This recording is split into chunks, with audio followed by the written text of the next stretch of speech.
Bonjour à toutes et à tous, je suis ravie de vous retrouver aujourd'hui pour une vidéo que je fais spécialement pour ceux qui me l'ont demandé. Aujourd'hui, on va parler porosité intestinale. En effet, quand j'ai fait la vidéo sur le pourquoi je ne pouvais pas toujours vous aider, je vous ai parlé des compléments alimentaires et des problèmes qu'on peut avoir liés à leur assimilation. Et du coup, j'ai parlé porosité et j'ai des personnes qui m'ont demandé d'élargir sur ce sujet, chose que du coup, on va faire aujourd'hui.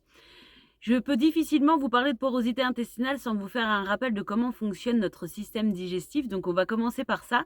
Tout d'abord, il faut savoir que le système digestif commence par la bouche. En effet, quand on porte un aliment à notre bouche, on va avoir deux systèmes qui se mettent en place. On va avoir un effet mécanique avec la mastication qui va permettre de réduire notre aliment en on va dire une purée. Et on va avoir la salivation. Dans la salive, on retrouve de l'eau, on retrouve des sels minéraux et on retrouve des enzymes comme l'amylase qui vont permettre, donc cet effet sécrétoire, il va permettre justement de réduire nos aliments en ce qu'on appelle un bol alimentaire. Donc c'est quelque chose qui va être réduit, on va dire, en purée. Ça va permettre de l'écouler le long de l'œsophage pour qu'il atterrisse dans l'estomac, ce bol alimentaire. Dans l'estomac, nouveau cocktail, on a des sucs digestifs, on a d'autres enzymes comme la pepsine qui vont permettre de continuer à réduire en bouillie ce bol alimentaire pour le transformer en chyme. Donc là, c'est vraiment, ça ne ressemble plus du tout à des aliments, c'est vraiment quelque chose qui est facilement assimilable et qui va arriver dans nos intestins. Avant de rentrer dans nos intestins, on va parler des phénomènes aussi. Donc en plus des phénomènes sécrétoires, on a des phénomènes mécaniques qui s'appellent des péristaltismes et des contractions, on va dire, segmentaires. Donc les péristaltismes, voilà, ce sont des contractions des organes et aussi du tube digestif. Donc ces mouvements permettent le brassage des aliments et aussi justement le fait de pouvoir faire passer les aliments dans le tube digestif. Les contractions permettent l'acheminement, voilà. Donc après l'estomac, donc c'est acheminé dans le pylore et là on a vraiment le chyme qui est envoyé dans l'intestin grêle. L'intestin grêle, c'est une propriété de 200 mètres carrés de parois sur lequel on va retrouver les villosités. Ces villosités, donc on va retrouver des villosités, on va aussi retrouver un grand nombre de bactéries qui vont former le microbiote. Dans ces bactéries, pour vous faire un schéma très court, il y a des bonnes et des mauvaises bactéries. Alors il y a des guillemets parce qu'on a besoin des deux pour vivre. Ces bactéries, elles nous aident en fait à vivre tout simplement et là à digérer. Et ces bactéries, donc elles forment ce qu'on appelle le microbiote qui est vraiment un écosystème au niveau digestif. Donc ces 200 mètres sont complètement normalement imperméables, c'est-à-dire que le tube est une protection qui va permettre d'acheminer donc son contenu vers l'évacuation. Donc dans ces 200 mètres carrés, on retrouve les villosités. Ces villosités, elles tapissent les parois et c'est là où se passe la majorité de l'absorption. Donc 90% de l'absorption se fait à cet endroit-là. Donc les franges, elles sont riches en vaisseaux sanguins et lymphatiques et les nutriments et micronutriments s'infiltrent dans la circulation sanguine et sont transportés vers les organes. C'est là qu'on va parler de porosité intestinale, de perméabilité. Donc, c'est-à-dire que là, on va avoir des micro-trous qui se forment. Les villosités vont s'écarter. Et malheureusement, ça va plus faire passer que les nutriments et les micronutriments, mais aussi les toxines, les déchets qui normalement devraient être évacués dans les selles. Alors, comment on en arrive à une porosité intestinale? Il y a plusieurs facteurs. Il y a l'alimentation, tout simplement. Il y a des aliments qui sont toxiques et qui vont justement irriter cette paroi, qui vont l'abîmer, qui vont acidifier, qui vont troubler ce microbiote. Et donc du coup, ça va venir abîmer cette paroi. On peut avoir aussi les traitements médicamenteux, il y a le côté héréditaire. Il y a énormément de facteurs en fait qui peuvent rentrer en compte, le stress aussi. Et tout ça, ça va se mettre en place au fur et à mesure et abîmer nos intestins. Comment reconnaître si on a une porosité intestinale? Alors souvent, il y a quand même des symptômes. Il y a des gens qui ont des légères porosités et qui du coup n'ont pas forcément de grands symptômes, mais au bout d'un moment, bien sûr, si vous ne faites rien, ça va s'augmenter et là, on va avoir l'apparition de symptômes et de dérèglements. Dans ces symptômes, on va retrouver bien sûr tous les troubles digestifs type diarrhée, constipation, les gaz, les ballonnements et les douleurs abdominales. Ensuite, on va avoir des maux de tête, des troubles de la mémoire et de la concentration avec une fatigue chronique parce que, évidemment, on va avoir un trouble de l'assimilation. Normalement, comme je vous disais, il y a 90% de l'assimilation qui se fait, mais comme les villosités sont moins efficaces et bien sûr, on va avoir de moins en moins de nutriments qui va passer, la barrière. On va avoir aussi une baisse de l'immunité. Puisqu'il faut savoir que le système digestif est responsable d'une grande partie de notre immunité, notamment avec le foie. Donc, bah, évidemment, quand ça fonctionne moins bien, l'immunité va diminuer. On peut avoir aussi l'apparition de maladies auto-immunes.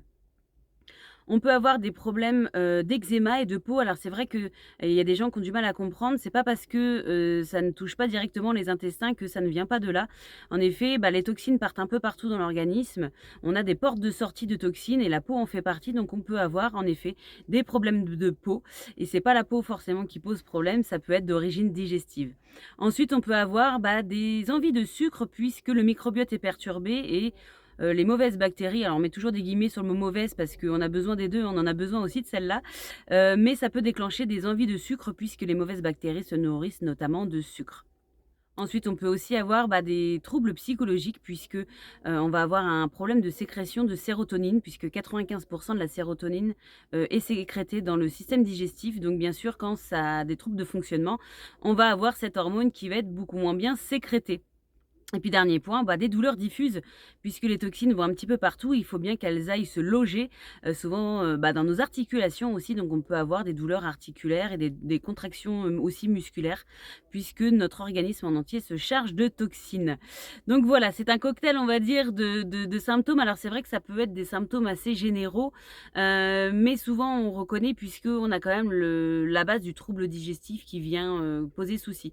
Donc c'est vrai qu'on a énormément, par exemple, de gens constipés qui ont aussi, par exemple, des douleurs articulaires, des eczémas, des choses comme ça, puisque en plus d'avoir justement cette porosité, ils ont une stagnation des selles qui n'est pas évacuée correctement, ce qui fait que là, vraiment, on a le combo toxines qui s'en vont, plus stagnation des selles qui est chargée de toxines. Donc là, c'est vrai que pour les gens constipés, c'est aussi compliqué.